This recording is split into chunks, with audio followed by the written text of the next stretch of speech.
In April is daar berig dat 1,5 ton kooihaie gevang is by Kaappunt, waarna hulle na Gansbaai gevat is, waar hulle lewens as lokhaas gebruik is om groot wit haie te lok deur duikhokoperateurs.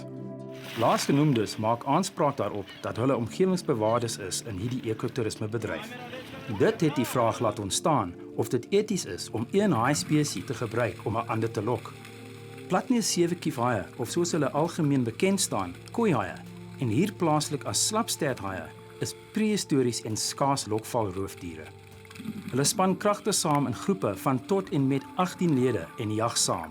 Die wyfies word omtrent 3 meter lank en hulle gee lewendige geboorte aan kleintjies wat binne die liggaam uitbroei. Hulle word maklik uitgeken aan hulle 7 kiefsplete en die afwesigheid van 'n voordorsale fin. Om saam met kooihaie te duik word al hoe meer gewild in die ekotourisme sektor, omdat ons kus maklike toegang en goeie sigbaarheid van hulle verskaf. Suid-Afrika het 4000 ton haaiprodukte uitgevoer in 2010. Alhoewel kooihaie meestal op die seebodem aangetref word hulle nie hoog op prys gestel deur die bodemhaai-vissery nie, omdat hulle vleis nie juis lekker is nie. Charlene de Silva is 'n wetenskaplike verbonde aan die Departement van Landbou, Bosbou en Visserye, en haar navorsing vorm die basis van beleid oor die volhoubare vangs van haie. Sy doen haar doktorsgraad oor die gespikkelde sloothaai, maar doen ook navorsing oor kooihaie en ander bodemspesies. The demersal shark fillet industry, which is focusing on mainly the smoothhound and the soupfin and small bronze whalers and duskies, is mainly targeting smaller sharks. This is actually where the fishermen are making a little bit of money. And any shark over that size, the only incentive to catch a shark that size is full fins or other products.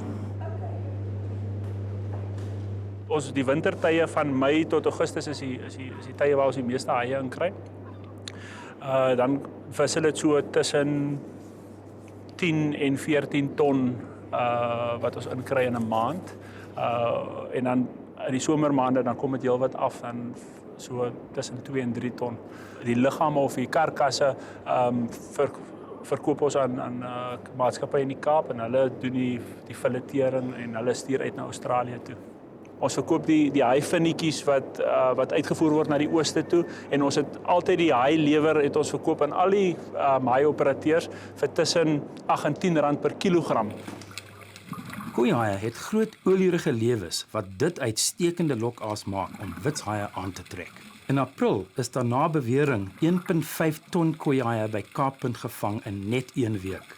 Hulle lewens is blykbaar aan die duikhokoperateurs in Gansbaai verkoop. Terwyl dit nie onwettig is nie, het haai-navorsers, duikers en omgewingsbewaarders dit fel gekritiseer. Dr. Ellen Boyd van die Departement van Omgewingsake is verantwoordelik vir die bestuur van die 50 miljoen rand per jaar ekotourisme sektor. Our researchers have been aware of it for a while, and I think it's something that has had different levels of intensity, but they don't need to use those levers. And the people actually have been targeting these sharks to meet that opportunity. Ek dink party van hulle het dit uit onkunde gedoen en ander het dit nie omgegee nie. En vir die wat nie omgegee daaroor nie, gee ek ook nie om nie. Sover ek weet het die meeste van die bote dit gebruik vir 'n baie lang periode. Ek dink vir die afgelope 2 of 3 jaar was daar 3 van die bote wat dit nooit gebruik het nie, ons ingesluit. Uit 'n etiese oogpunt het ek vir baie jare, voordat ek 'n haai-besigheid gehad het, al besef dat ek sou nooit haai-produkte kon gebruik om haie te lok nie, want dit was vir my eties net nie reg nie. Die groot wit haai word spesifiek in ons maatskappy is dit die haai wat die lot van ander haie moet sagter maak en ek wou nie nog ander haie laat vang of 'n waarde aan ander haie toevoeg sodat hulle gekoop kan word om hierdie haai nader aan die boot te lok nie. Haai-navorser by die Save the Seas Foundation, Alison Kok, het 'n praktiese benadering probeer vind deur die haai-duik-toeroperateure by Gansbaai 'n eed te laat aflê, dat hulle nie haai-produkte as byt gebruik nie.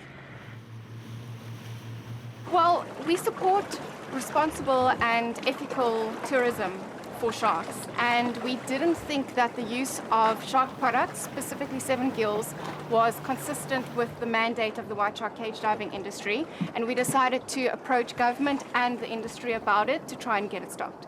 And the operators themselves, once we'd given them the information, most of them pledged not to use shark products in their activities. How did you come to know that the Sevengill livers were being harvested for the great white shark diving industry? We actually had a concerned fisherman approach the Save Our Seas Foundation, and he was out on the water and he saw boatloads of Sevengills, and he reported it to us because he personally didn't think that the Sevengills should be caught.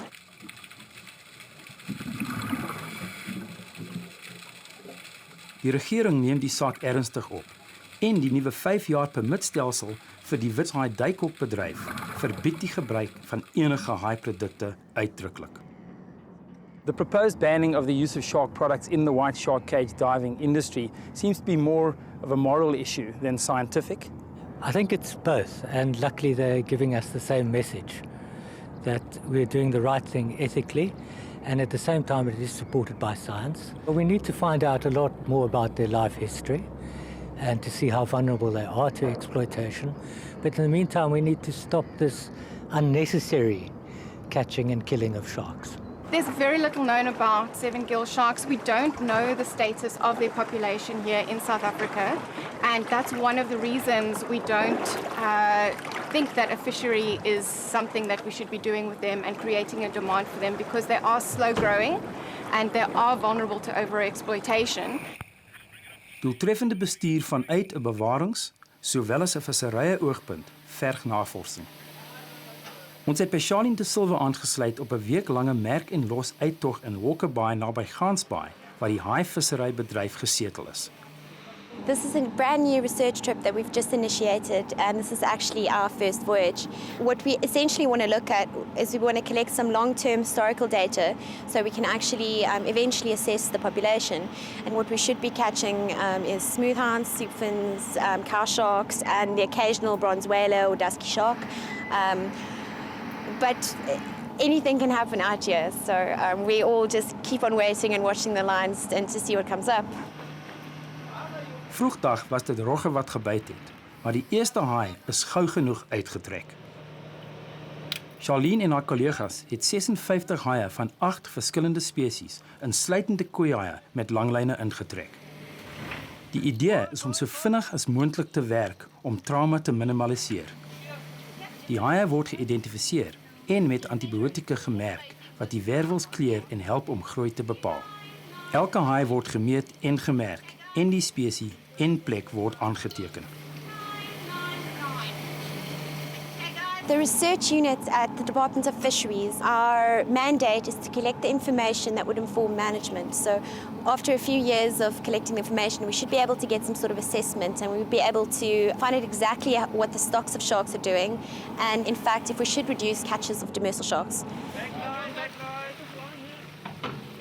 Genetiese monsters word ook van die vinne van elke haai geneem, want die Departement van Visserye dra by tot verskeie internasionale studies. We were involved with several really large global scale projects. For one, there's a global cow shark genetics project that's happening, and the main collection point is California, but we've actually been able to contribute a lot of samples to them.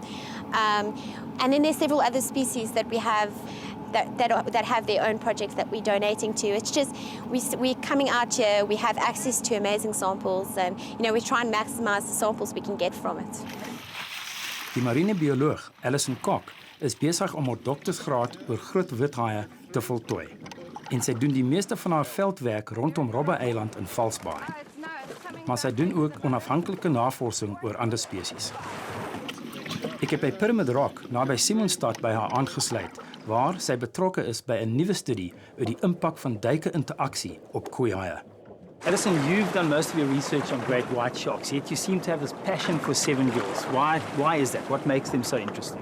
The Sevengills are very special, and when I first encountered them about 2 years ago, I couldn't believe that there were so many predators in a small area, and I couldn't believe how big they were. I couldn't believe how strange they looked. I couldn't believe how little we knew, and this was just natural for me to want to understand. Om saam met slapstert te duik word baie gewild as toeriste aantreklikheid. Die Suid-Afrikaanse kuslyn bied van die beste haaiduik in die wêreld. Alison, ek kan nie wag om hierdie haai te sien. Everyone good?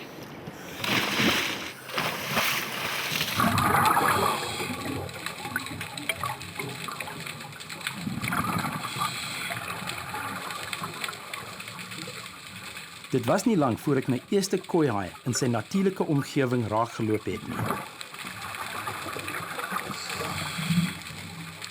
Recent research has shown that they are top predators that play a very important role in ecosystem structure and function because they predate on a variety of species, marine mammals, fish, other sharks, and in fact diet studies have actually shown that they rival the trophic position of white sharks and tiger sharks.